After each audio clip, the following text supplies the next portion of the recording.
Bom dia, pessoal do segundo ano, tudo bem? Beleza? Agora vamos voltar aqui para a nossa aula de Sociologia no módulo 10, certo? Vamos continuar. Abre o seu livro aí, acompanhe comigo na página 13, certo?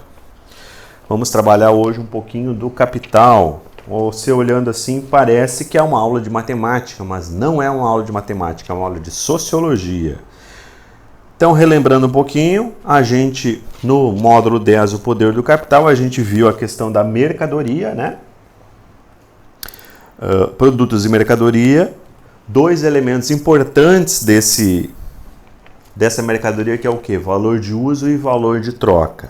Lembram que a gente deu de exemplos a questão dos celulares, né? O valor de uso e o valor de troca. O valor de uso, as características dele em si, e o valor de troca, o valor que é atribuído a ele. São dois conceitos muito importantes.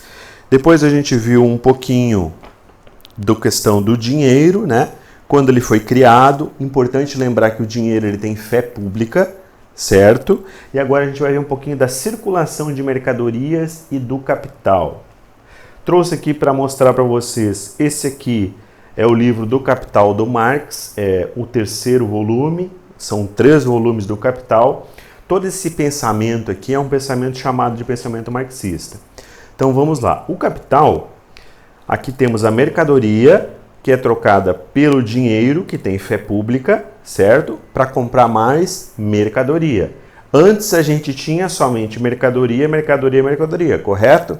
Por quê? Porque a gente pegava a mercadoria e trocava por outra mercadoria que eu necessitava, certo? Com a criação do dinheiro, a mercadoria trocada pelo dinheiro, o dinheiro pode comprar mais mercadoria.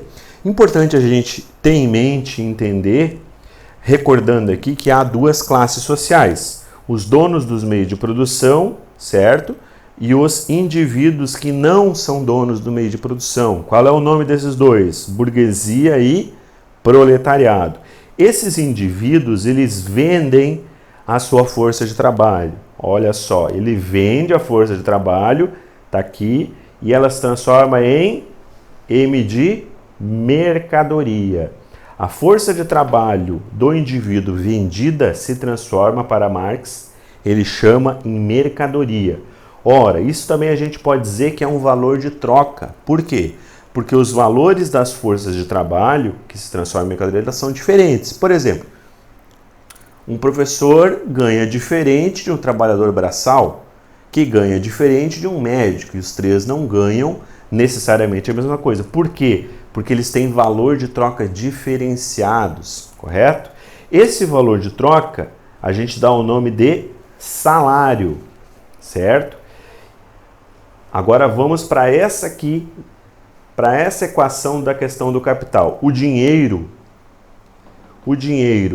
adicionado de mercadoria, e essa mercadoria é o quê? O trabalho humano se transforma em mais dinheiro, certo? Essa aqui é a fórmula do capital. O capital, ele se reproduz, não é nessa venda aqui de mercadorias, ele se reproduz especialmente nessa mercadoria aqui, que é o quê? A força de trabalho do ser humano, certo?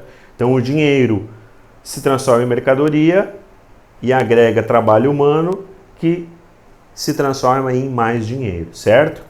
O nome dessa mercadoria aqui e desse processo aqui também, Marx chama especificamente de mais-valia, certo? Mais-valia a gente já vai ver o que é esse conceito, muito importante também.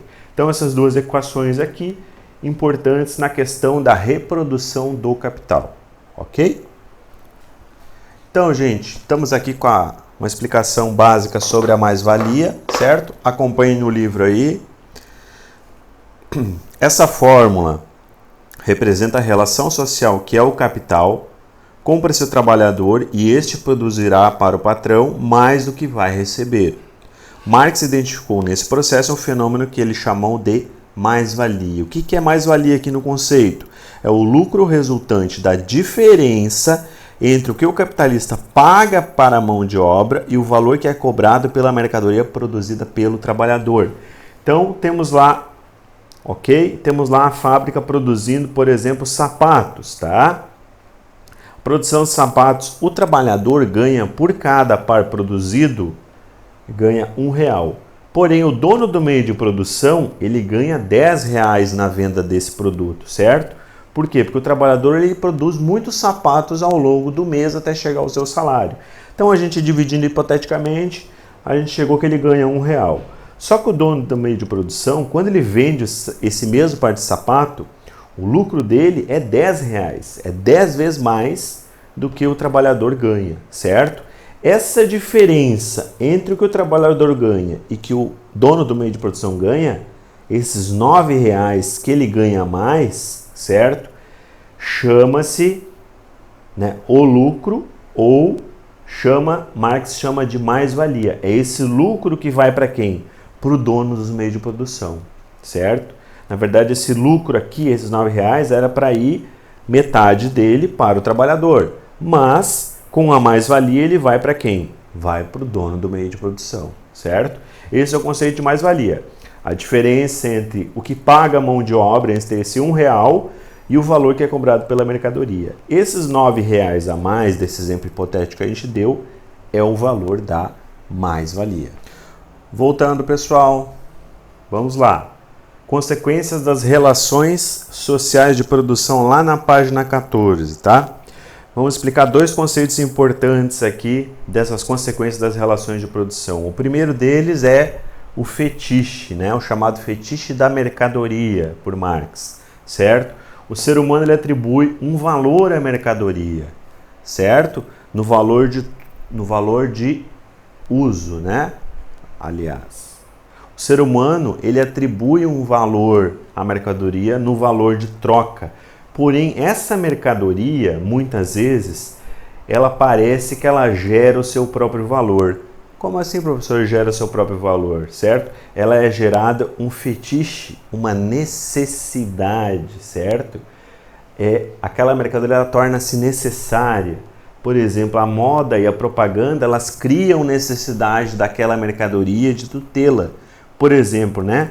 Um iPhone de última geração de alta tecnologia ou mesmo um computador, né? Eles são fetiches, são mercadorias fetichizadas. Todo mundo quer ter aquela mercadoria ali, certo?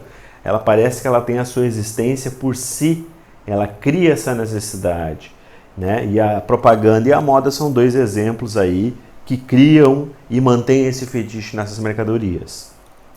Outro conceito muito importante na teoria marxista é o conceito de alienação, certo? Ela tem dois fatores importantes. Alienação quer dizer separação, tá? Os dois fatores são os seguintes. Primeiro deles, tá? A separação. Marx diz que o processo ou estado do trabalhador, né? Essa separação, essa venda da sua força de trabalho que se transforma em mercadoria, essa alienação, certo? Acontece quando o trabalhador ele vende sua força de trabalho, consequentemente transformando-a em mercadoria. Então esse processo ele separa, né, o real valor do trabalho, certo? O valor do trabalho acaba se transformando numa coisa, numa mercadoria, numa coisa sem valor, sem utilidade para a vida de um trabalhador, certo? O segundo fator importante, que também significa alienação, é a perda de conhecimento. Por exemplo, um artesão, para produzir o seu sapato, ele tinha que dominar todas as fases de produção do sapato. Matar o animal, botar o couro para secar, certo? Fazer todo o processo de curtimento daquele couro, produzir, cortar o sapato, produzir a sola, costurar, colar, certo? Medir, saber o pé da pessoa certinho. Então, essa perda de conhecimento, por exemplo, desse artesão, ele não é mais artesão, ele vai trabalhar numa fábrica. Ele vai fazer somente uma parte do processo de trabalho. Vamos pensar, por exemplo, uma fábrica de sapato. O artesão ele só vai ou passar cola, ou pregar o prego, ou costurar, certo? Ou amaciar o couro, ele vai fazer um processo só. Então ele perde todo esse processo de conhecimento que ele tinha. A perda desse processo fazendo só uma tarefa no processo produtivo, certo? É chamada de alienação.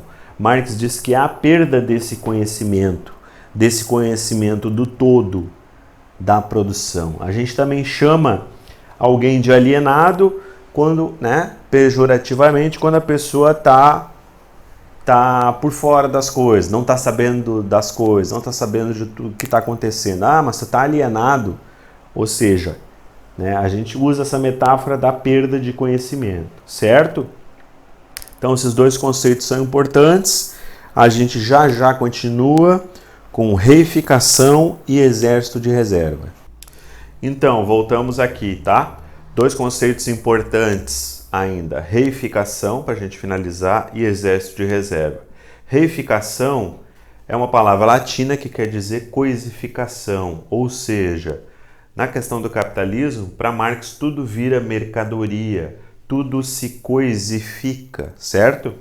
E o exército de reserva nada mais é que a massa de desempregados que força o salário para baixo, né? Quanto mais desempregados tem, mais mão de obra disponível. Isso é chamado de exército de reserva.